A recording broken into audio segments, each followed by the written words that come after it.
Are you a daydreamer or a fantasist?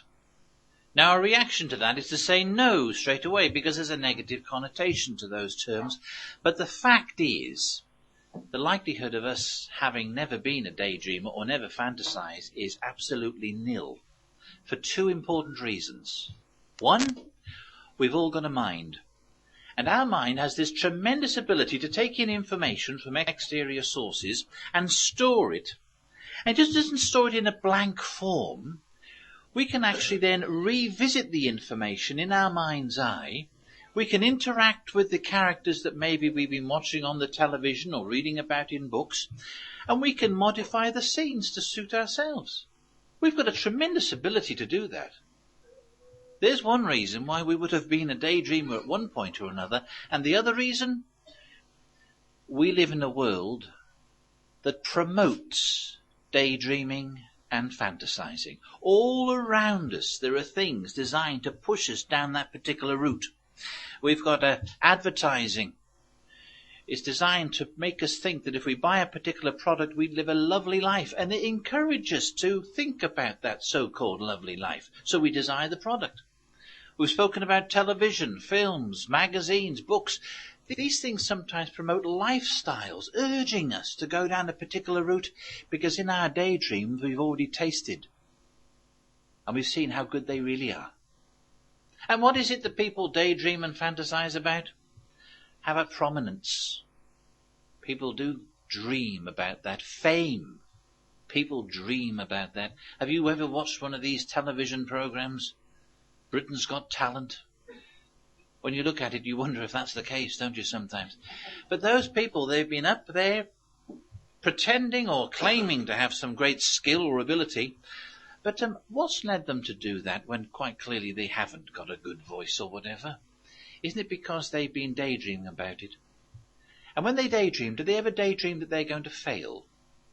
No, they always daydream about the glory and the magnificence of it all when they become a great star.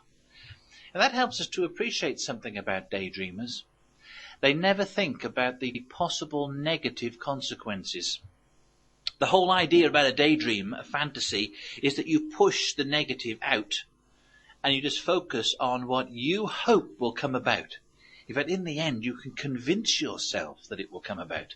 And that's what leads these people to stand up there in front of a whole nation and make a complete fool of themselves because of what they've been fantasizing on. It's not just fame and prominence that people fantasize about. Many people today fantasize about immoral sexual activity. If anybody says that's not the case, well, why is there a multi-billion-dollar industry that promotes this then? It's not because it's failing, is it? It's because it's succeeding. But when people dream about such things, they never think about the painful consequences. They push those away and just think about their fantasy and what they want out of it. Well, you know, it's interesting, but the Bible indicates this is exactly what we should expect the world today to be like. Because according to the scriptures, the ruler of this system of things, Satan the devil, is a serial fantasist and daydreamer. And where will it all end up for him? Well, let's open our Bibles to Romans chapter 20 and find out. Now, we're going to read a few little passages here, and this is the end result that will come to Satan the devil, Revelation chapter 20. But after we've read it, Revelation chapter 20, verses 1 through 3, what did I say earlier? That was a little test, just to see if you were awake or not. And you know, what's disturbing is that some of you failed, but there we go. Revelation chapter 20. Here's the end result to this serial fantasist, Satan the devil. Let's read the first 3 verses initially. It states, "And I saw an angel coming down out of heaven with the key of the abyss and a great chain in his hand. And he seized the dragon, the original serpent, who is the devil and Satan, and bound him for 1,000 years. And he hurled him into the abyss and shut it, and sealed it over him, that he might not mislead the nations any more until the 1,000 years were ended. After these things he must be let loose for a little while." Now this is the outcome to Satan in the very near future. Did you notice what's going to happen to him? He's going to be seized, and put into an abyss of total inactivity, where he won't be able to affect human beings by promoting more fantasies. Well, after that, at the end of verse 3, it says he will be let loose for a little while. This is because justice requires he be let loose, not for his own benefit, but because then he would have the opportunity of tempting those people who in the past had been ignorant of Jehovah's purpose, but during the resurrection and after they've been personally resurrected during this 1,000-year period, they would be educated to Jehovah's standards, and then they would need a final test themselves to be able to pass. Well, after they've done that, look at what then happens to Satan, as mentioned in verse 10. So this is after the 1,000 years.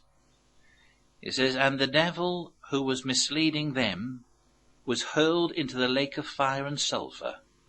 Basically, he ceases to exist forever.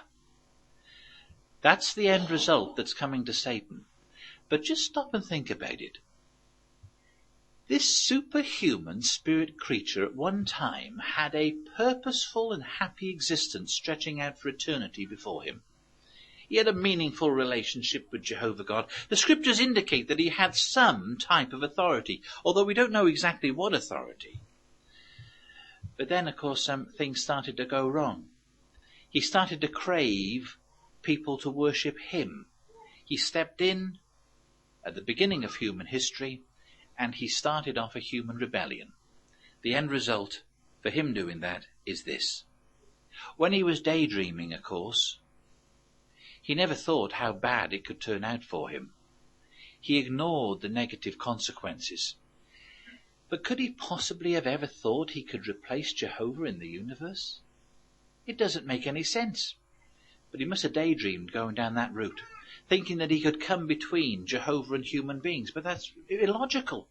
Jehovah's the only source of life. Without Jehovah, we're going to die. But Satan didn't care about the way he was going to cause suffering to others. He just daydreamed, fantasized, acted, and there's the end result for him. Interestingly, as soon as he had the opportunity, he infected human beings with that same trait of daydreaming. Remember what he said to Eve? You can be like God, knowing good and bad. That's ridiculous. How can Eve be like God? She's a human being, Jehovah's spirit creature, superhuman, way beyond our capabilities. Eve should have realized that straight away. But she liked the idea of what Satan was promoting. She listened, she daydreamed, and then she acted. And what was the end result for her? Well, unlike us, when Eve looked in a mirror and saw her body breaking down, wrinkles appearing, grey hair coming, she knew that was a direct end result of her own stupidity. She could have done something about that. It was her own fault. When her children rebelled and murdered one another, she knew that that was a direct end result, a consequence of her own action. Imagine how that must have tormented her as time went on. Yes, but where did it all start? With a daydream, fantasizing about the wrong things. We can go on and speak too about these superhuman spirit creatures who before the flood rebelled against Jehovah, the angels. What was it that they fantasized about? Immoral sexual relations with these women on the earth. But they must have stopped, surely, and thought to themselves, well, if we do this, we're going to lose out on Jehovah's favor. The end result for us will be the same as Satan. We're going to lose out on everything. But the indicators are they quickly threw that thought out of their mind, and they just thought about what they wanted to. They ignored the negative consequences, they acted, and they're in exactly the same position as Satan at this moment. They're just waiting to be abyssed for 1,000 years before their eventual destruction after that. All these things took place because people daydreamed about the wrong thing. They ceased to be realistic in their thoughts. Well, Satan is still promoting deceptive fantasies today. Remember the means he does so? Films, magazines, soap operas, game shows, you name it. It can quickly infect us with this daydreaming attitude. And what are some of the common fantasies of people today? How about this for one? Financial security. That is a daydream, a satanic illusion. Money cannot bring the sort of security that we actually need if we're going to survive out what's coming. Let's just prove that by opening our Bibles to Proverbs chapter 11. Proverbs chapter 11. I'm just going to read verse 4. But notice how really Jehovah brings human beings down to reality in just a few words. Proverbs chapter 11 and verse 4. It says, valuable things will be of no benefit on the day of security, but righteousness itself will deliver from death. Have I just given you the wrong scripture? One's are mouthing things at me. What did I just say? Oh, right. I've had a long week. You'll have to forgive. Let me start that again. Can we erase that from the tape? Everyone who listens to that forever will be there. Right. Let's read verse 4 again. Valuable things will be of no benefit on the day of fury, but righteousness itself will deliver from death. Now we know we need some money, don't we? We've got to have clothes, we've got to have a roof over our head, but Satan's will distorts that and promotes the idea that when it comes right the way down to it, you can always buy yourself out of problems. Not on the day of Jehovah's fury. Now this week we've got our material in the Watchtower. Last week we were discussing the Great Tribulation. Can you imagine anybody at that moment in time turning to an angel and trying to bribe their way out? It doesn't make any sense, does it? What do we really need? Well, it says there at the end of verse 4, we need to be righteous. And it takes time to build up a righteous standing with the Creator. That is of real value, because that will mean our life. There are going to be a lot of very wealthy people in the near future who will be looking at their bank accounts and thinking, what on earth have I done? It would have been all totally pointless. Why lose out on Jehovah's favour in this never-ending quest for more and more and more money and material things? If we go down that route, it indicates something about us. Just turn forward to Proverbs 18. This is what it indicates about us if we're constantly seeking more and more material things. Verse 11. It says, the valuable things of the rich are his strong town, and they are like a protective wall in his imagination, or we would say, in his dreams. It doesn't make any sense. Material security is satanic illusion. If we've been infected with that, maybe it indicates that we're filling our mind with the wrong thing, and we need to realign ourselves with regard to what this book tells us we should be thinking about. There's one common fantasy. How about another one? Sexual matters are frequently fantasized. Sexual fantasies. People watch these immoral films and videos, and if anybody thinks that they can turn off the television and the pictures disappear from their mind, well, again, that's foolish. You turn off the television, the pictures are still there. We can play through them in our mind. We can, of course, then put ourselves into the scene, and before long we're committing immorality between our ears. It can happen. Satan's world is designed to promote it. Of course, when we start thinking about these things, frequently we then start going down the route of just play acting them out. We can start to flirt with members of the opposite sex or even of the same sex.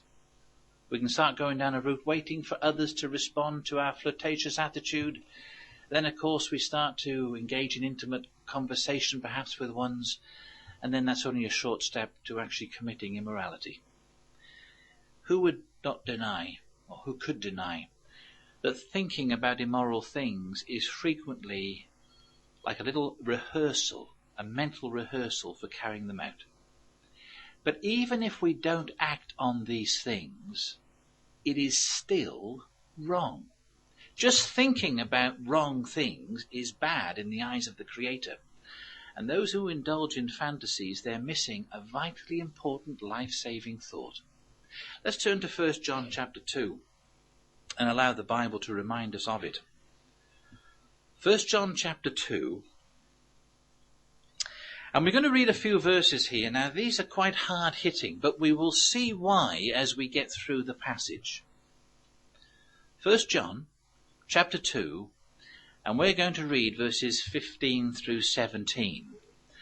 But look out as to how Jehovah inspired this man John to write about certain desires. From verse 15, he said, "Do not be loving either the world or the things in the world. If anyone loves the world, the love of the Father is not in him.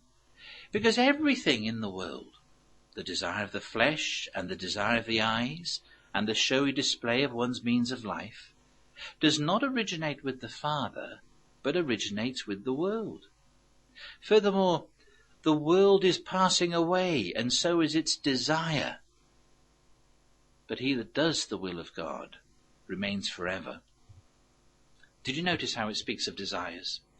Is it only those who do wrong things that Jehovah's going to judge soon? Not according to that. Did you notice in verse 15, we're told not to be loving the world or the things in the world. How can we tell what we love?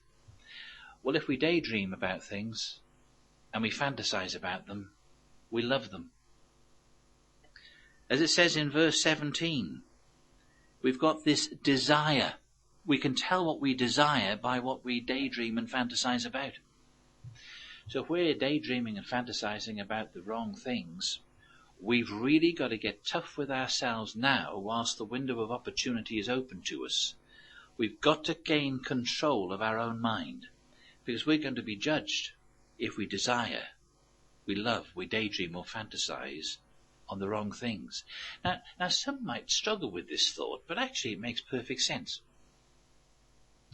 Let's say there's 100 people in a room, and all that 100 people, they're all daydreaming about material things, gaining more material things than they ever need, gaining real wealth at a great level. Now, in that 100 people, there might only be 50 who are clever enough to act upon that daydream, clever enough to actually turn their daydream into reality and go out and earn all that money. Would it be fair for Jehovah to only judge adversely the 50 who are clever enough to act? Does that mean a qualification to be in God's new world is to be silly and stupid and not intelligent? It doesn't make sense. Do we get the point? What about if there's 100 people in a room and they're all daydreaming about immoral sexual activity, but only 50 are good enough to actually go out and live their fantasies out? Does that mean that they're the only ones in that room that Jehovah would judge adversely? That would mean that Jehovah would have a more favourable view of people who are not good looking. It doesn't make sense. Do we get the idea? What we are and what we would like to be if our circumstances permitted it, that's what we're going to be judged upon. So that's why we've got to get to grips with what's going on between our ears, remember. Daydreaming and fantasizing about wrong things is as good as, or as bad as, doing them. So we've really got to get this wall between our ears under grips. Now, of course, we might be thinking to ourselves, well, I don't daydream and fantasize about these immoral things or extremely bad things. Sometimes we might like to sit down and spend a lot of time maybe visualizing vacations in lovely places, that sort of a thing. We might think, what's the matter with that? Well, within reason, it's nice to sit down and think about the way the earth is and go into nice places. But imagine if we were sitting down and spending an enormous amount of time doing that. How would the Creator feel about it? It's very interesting. The word desire there has sparked a lot of comment from various Bible dictionaries because it's a very interesting word. One said that these desires are not necessarily immoral or base. They may be refined in character, but they are evil if inconsistent with the will of God. So yes, we want to have time when we're mentally relaxing, but if we're wasting hour after hour after hour daydreaming about things when we should be doing things for the Creator, that's a problem. We've got to get to grips with that too. So do we see how we've got to be very careful that we don't allow our mind to run away with us? We've got to control it. We've got to make conscious decisions about it. And yet, if you go right the way back to the beginning of our discourse, we said that we've just got this mind that can visualize things. How can we harness that ability in a positive way? Well, rather than dreaming about worldly fantasies, we should be using our mind's eye, as it were, to visualize kingdom realities. Now, the kingdom spoken about in the Bible is a real government. The scriptures tell us how many people make that government up. 144,001. The Bible tells us the manifesto of that kingdom government. Of course, when Jesus, the king of the kingdom, was actually on the earth, he was a real person just like us. He walked on this earth, and people just like ourselves, they spoke to him. Did you know that the gospel accounts are written out in such a way that if we put them into our mind and we visualize them, it's almost as if we are walking along with Jesus Christ? Now that helps us to see how real the kingdom is, walking alongside our King. But that takes mental effort. It doesn't come easily. We've got to read, meditate, visualize. That makes it real. Of course, some would struggle with the idea because in their mind the kingdom is just some abstract thing. But it's not. There are kingdom realities that can be seen on this planet right now. Let's just open our Bibles and remind ourselves of some. Matthew chapter 24, famously. And take a look at what it says in verse 14. And let's ask ourselves, has this become a reality? Matthew 24, verse 14. It says, "And this good news of the kingdom will be preached in all the inhabited earth for a witness to all the nations, and then the end will come." Part of the sign of the last days. Has it become real? Yes. In excess of 236 lands around the globe, this kingdom government has over 7 million loyal subjects who last year spent more than 1.5 billion hours speaking about this kingdom government. That's probably more time spent promoting this government than any other government on the earth. It's a reality. Nobody can deny it. And what about the reasoning or the support mechanism behind that? You see, unlike human governments who take from the taxpayer and then use that to promote themselves, this kingdom government hasn't done it. How can it afford to spend all this money distributing without any charge to members of the public the Bible and other superbly put together Bible literature? It's absolutely marvelous. If anybody thinks, well, what's the quality of the literature, just come down and have a look at our desk afterwards.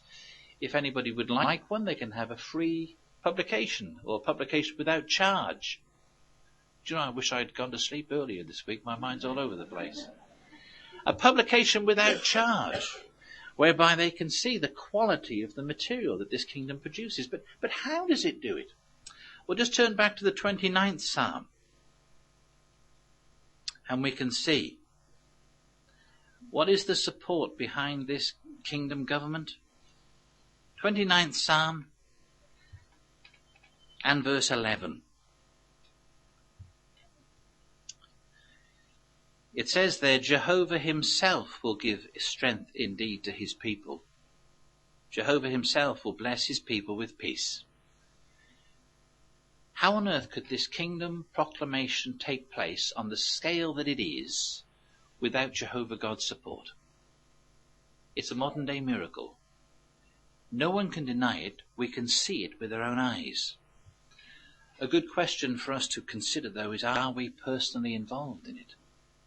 If the kingdom is real to us, we will be. We will qualify to take out this message, and then we'll do everything we can to give it out to others. We'll proclaim the established kingdom of God to our neighbours. And other people will then respond to that message and themselves take on this commission to preach. But where does it all start? What is it, the first link to actually moving us to go out in the Christian ministry? We've got to make the kingdom real between our ears. Jehovah's given us all the information we need, but do we spend time meditating on it, visualizing it, and then acting in harmony with it? If we do, we're in store for the blessings that Jehovah is going to give via the kingdom.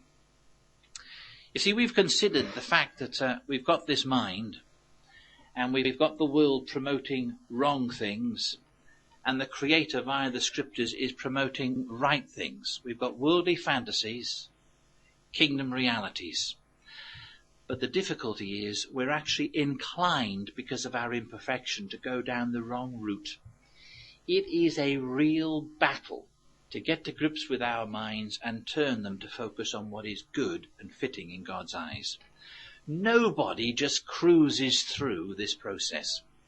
In fact, our leader, Jesus Christ, he gave a little metaphor once that highlights the amount of effort that we've got to put into this equation if we're going to be amongst those who benefit from the kingdom. Just in conclusion, let's turn to Matthew chapter 11 and find out what Jesus actually said. Now, I was going to read this, if I may, initially from the King James Version of the Bible, just to confuse everyone, because this is so confusing in this Bible. Now, what do you think this means? I haven't given you the verse yet, but Matthew chapter 11, what do you think this means? This is what the King James Version states. It says, "And from the days of John the Baptist until now, the kingdom of heaven suffereth violence, and the violent take it by force." It makes it sound as if violent people have conquered God's kingdom. But is that really what Jesus said? Well, let's go to the New World Translation and get a clearer understanding. Matthew chapter 11. Let's read verse 12. Jesus said, "But from the days of John the Baptist until now, the kingdom of the heavens is the goal toward which men press, and those pressing forward are seizing it." It's an interesting mental picture that Jesus was painting, and we've got to grasp it if we're going to benefit from the lesson. You see, in ancient times, if you wanted to conquer a walled city, you didn't just walk up and knock on the door and say, "Would you let me in, please?" Because they would say no and pour something hot on you. The amount of effort you had to put in was tremendous. There would have been obstacles in your way. There would have been things being thrown at you, shot at you. You had to have your wits about you. You had to plan out your course. You had to have some flexibility. But you had to put in an enormous amount of effort, and you couldn't give in. And eventually you would get over the walls and conquer the city. Well, we don't conquer God's kingdom. But it does require that amount of effort if we're going to be beneficiaries of it. In the last few years, last few decades, anointed Christians have been expending themselves considerably to become a part of this kingdom class. Well, their example is one that we need to follow. We, most of us here, have the hope of living underneath this kingdom rule. But it's not just a matter of not doing bad. It's a matter of making sure we live up to the standards that Creator has given to us. That's not just externally, that's also internally. We've got to fight, put in effort, to reject what Satan promotes, what he's trying to infect our mind with. So if our mind starts going down the wrong route, we've got to get tough with it and drag it back and make it pursue kingdom realities. If we do so, we're going to get Jehovah's blessing. But it does require constant effort. Those who engage in worldly fantasies are soon going to face the stark reality of God's kingdom. There is a judgment moment coming for us all. So let's keep telling ourselves, worldly fantasies are displeasing to Jehovah and can only do us lasting harm. Rather, let's keep our minds and hearts focused on kingdom realities. Then we personally will enjoy its blessings soon.